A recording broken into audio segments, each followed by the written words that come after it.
Hello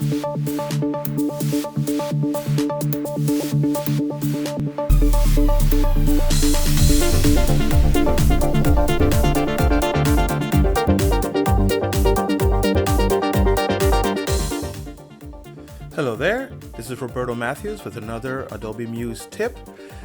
This time I want to show you how to make some money via your website. As we know, what's awesome about the internet nowadays is that you don't even need a secretary, you don't need an accountant, you don't need just about anything to run your business if you have a small enough business, because the internet kind of does it for you. Once you do all the hard work of setting up your business, setting up whatever your product that you're or service that you're selling, you can basically post it on your website, and you do some legwork outside, show your face, but after that, people will come to your website. It'll be your calling card. They can do the payments. They can order what they need without even talking to you. So I'm going to show you some cool ways to do that, which are pretty much free to get you started. And then after that, all you have to do is pay just a little bit to maintain it. The first store that I like to use, that I rave about, that I love so much, is ECWID.com. Okay, and I've conveniently brought up the pricing situation here. Basically, this store allows you to basically put anything up. As you can see, it's free for the first 10 products, and it gets your whistle wet a little bit there. You can kind of work on some things. And what's great, you can charge using PayPal. You can charge using Stripe, like I do, which is a great thing to use, because Stripe asks for their credit card information and it's secure, and they don't have to go to a third party or another page like the PayPal page does, and that can frustrate your customers and your clients. And then past that, if you do 100 products, it's $15 a month and all that. It gets kind of high after a while, but if you're doing pretty good, if you're on a shoestring budget, you start free. When you start making some money, you can reinvest, and this is how we do it. Actually, that's how I did it. If you want to do it as a form, like if you're doing a service or anything like that, I tend to use this form creator. And this form creator allows you to do 100 subscriptions for free. And then after that, you have to pay $19 a month for 1,000 submissions. So every time somebody clicks submit on that form, that counts for a submission. But what's awesome about this site is that you can earn free submissions by talking about them on Facebook, talking about them on Google Plus, writing them a survey, things like that. You can always add a few submissions. Okay, so let's just talk about how I've applied them to Adobe Muse. So if I click here on Adobe Muse, you can see here this form, and this form right here is a jot form, and it's very, very easy to implement. All you do, and I'm going to show you real quick, is one line of JavaScript code. Okay, and once you do that one line of JavaScript code, you paste it in there.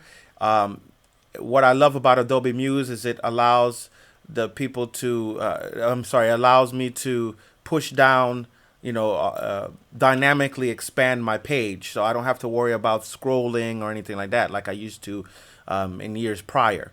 Also, here is that form, the payment form I was talking about. So as I'm a wedding singer, so as people pay for their weddings or come in and book a wedding, I can get the deposit.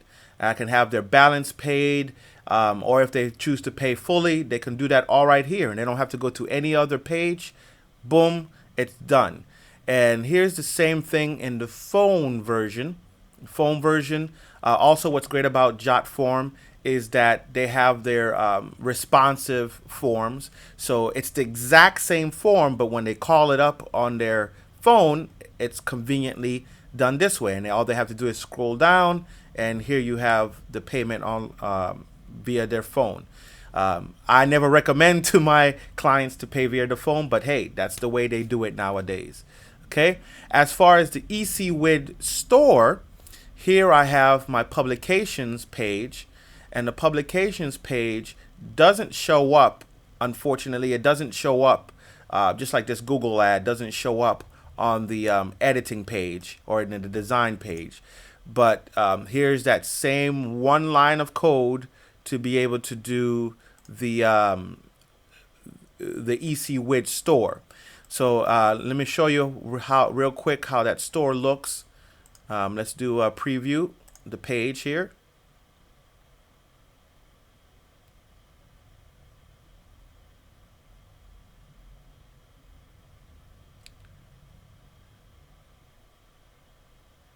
And it loads up because it's Java and it's a iframe here.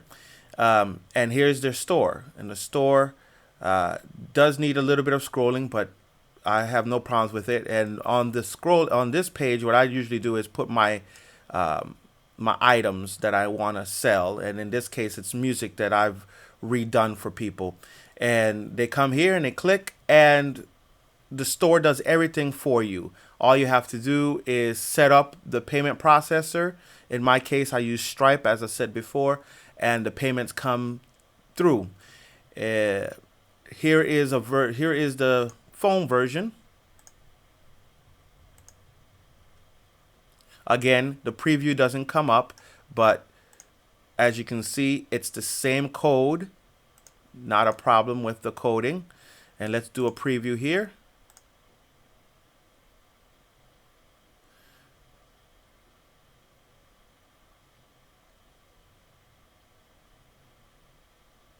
And here is again, their site is responsive. So once you have the code set up, then you can, I mean, it's just wonderful. You can have it to be responsive. They do the payment. Everything works perfectly well via the phone, and you can have clients all over the world. It's the World Wide Web.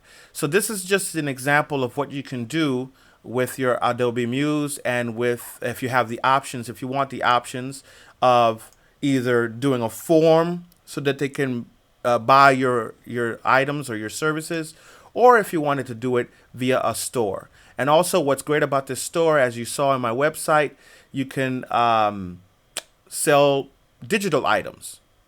Absolutely free. You know, all of my items, I don't have to ship them. They can just pay and then download. You can sell your ebooks that way. So that's just some options that you can use, how you can integrate it into Adobe Muse.